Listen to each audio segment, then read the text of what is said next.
Halo pemirsa Metro TV Lampung, kembali saya Nana Hasan menemani Anda selama 30 menit ke depan untuk membahas tajuk dan berita apa saja yang publish dan juga hits di 4 platform Lampung Post Group.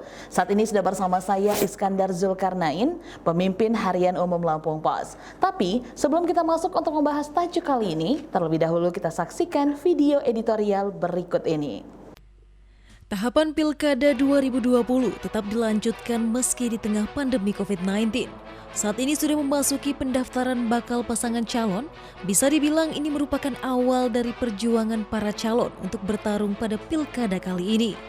Bakal pasangan calon ini akan habis-habisan dalam memikat hati masyarakat untuk memilihnya pada 9 Desember 2020 mendatang. Untuk itu sebanyak 23 bakal pasangan calon dari 8 kabupaten atau kota yang melaksanakan pilkada diharapkan mampu bersaing dengan sehat dan juga fair. Bila hal ini dilakukan akan tercipta suasana yang kondusif hingga ke akar rumput. Hal ini pun penting dilakukan untuk menciptakan pilkada yang aman dan juga damai.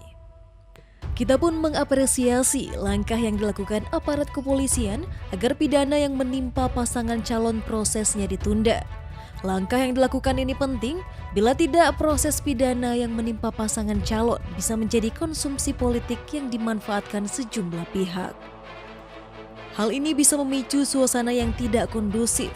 Kita pun mengharapkan agar aparatur sipil negara atau ASN ikut menjaga agar pilkada serentak bisa kondusif. Sebab satu jempol atau like yang dilakukan ASN di salah satu postingan pasangan calon di media sosial bakal menjadi incaran Bawaslu dan juga pihak lainnya. Untuk itu kita semua harus menjadikan Pilkada 2020 di tengah pandemi ini menjadi kondusif. Kita pun menduga langkah pasangan calon ini untuk mengedukasi masyarakat dalam menjalankan protokol kesehatan. Calon kepala daerah pilkada diizinkan menjadikan alat pelindung diri atau APD seperti masker dan wadah hand sanitizer sebagai alat peraga kampanye pilkada 2020. Hal ini tercatat dalam PKPU nomor 10 tahun 2020. Intinya langkah ini mendorong upaya pencegahan penyebaran dan penularan COVID-19 selama masa kampanye. Tak lupa, para kontestan pilkada ini tetap mengupayakan pembatasan jumlah peserta dalam pertemuan terbatas atau rapat umum. Hal ini sebagai langkah yang tepat untuk mengurangi potensi terjadinya penularan COVID-19. Untuk itu ada dua hal utama yang harus ditekankan bagi kontestan pilkada ini, yakni menjadi barometer agar pelaksanaan pilkada berjalan aman dan juga kondusif. Kemudian tetap mengedepankan protokol kesehatan yang ketat dalam menjalankan tahapan pilkada. Namun dua komponen itu bukan saja dititik beratkan kepada para calon kepala daerah, melainkan juga menjadi atensi masyarakat sebagai pemilih. Sehingga pelaksanaan pilkada yang damai dan aman dari penyebaran virus COVID-19 tercipta.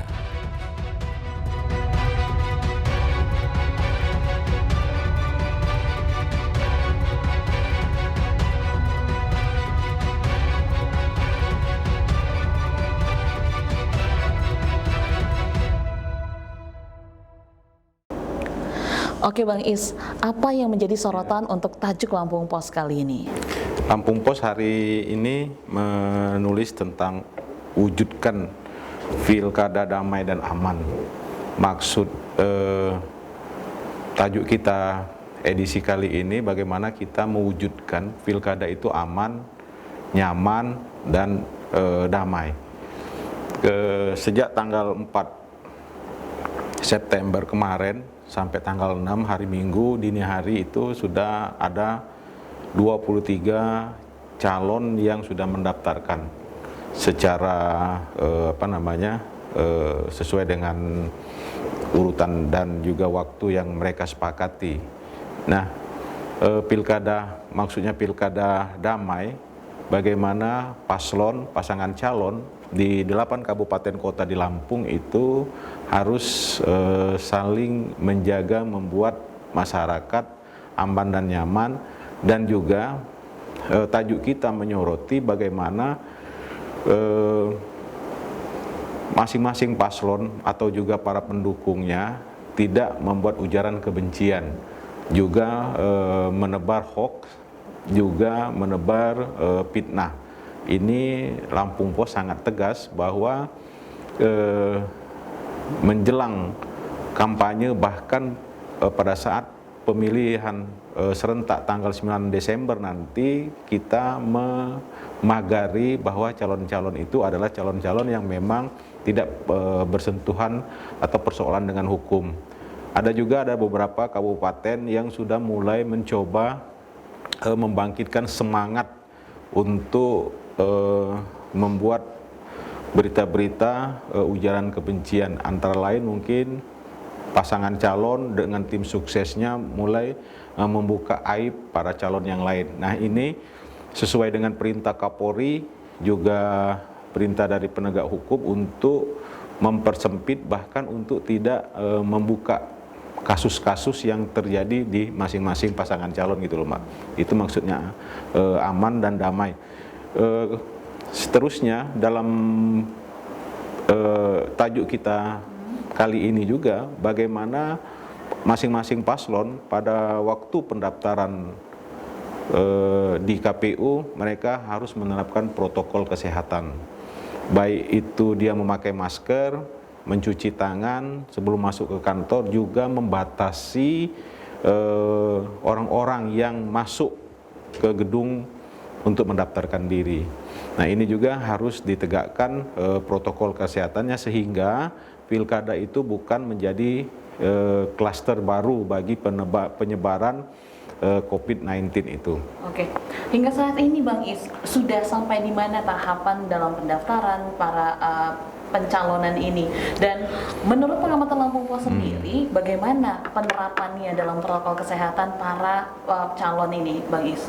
Ya, sampai hari ini pendaftaran sudah memasuki tes kesehatan, juga tes-tes yang lain, tes psikolog, dan juga ini bagian dari persyaratan yang harus kita ataupun harus paslon tempuh.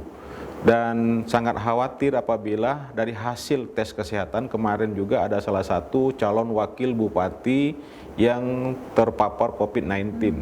Dan ini kan supaya KPU dan Bawaslu sangat harus berhati-hati terhadap penyebaran COVID-19. Kita berharap ke depan ada beberapa tahapan-tahapan yang akan menuju tanggal 9 Desember itu, Bawaslu maupun KPU itu harus menegakkan protokol kesehatan secara masif gitu. Artinya bila perlu apa yang disampaikan oleh Bawaslu Pusat maupun KPU Pusat termasuk Kemendagri, KPU dan Bawaslu itu harus berani melakukan diskualifikasi kepada calon yang tidak menerapkan protokol kesehatan. Tercatat di Indonesia sampai tadi malam itu ada 243 bakal pasangan calon yang melanggar aturan melanggar aturan tidak menerapkan protokol kesehatan. Dan 243 itu pasti ada juga di Lampung. Kita lihat ada beberapa kabupaten bahkan membawa pasukannya konvoy dari tempat kediaman ke gedung KPU yang memang mereka secara sengaja, saya melihat itu kenapa mereka secara sengaja mereka membawa konvoy itu yang memang tidak ada larangan bagi pasangan calon itu, padahal mereka ini tidak tahu dan mungkin tidak mau tahu terhadap peraturan KPU yang setiap calon yang datang untuk mendaftarkan itu adalah para calon itu sendiri didampingi oleh ketua partai politik. Relawannya segala macamnya tidak boleh masuk dalam atau melakukan konvoy. Dan jelas itu melanggar peraturan dan melanggar peraturan KPU dan Impres Presiden gitu loh, Mbak. Oke, nanti kita akan bahas sanksi apa yang akan diberikan atau diterima oleh calon yang seperti ini, Bang Is. Kita tahan dulu jawabannya.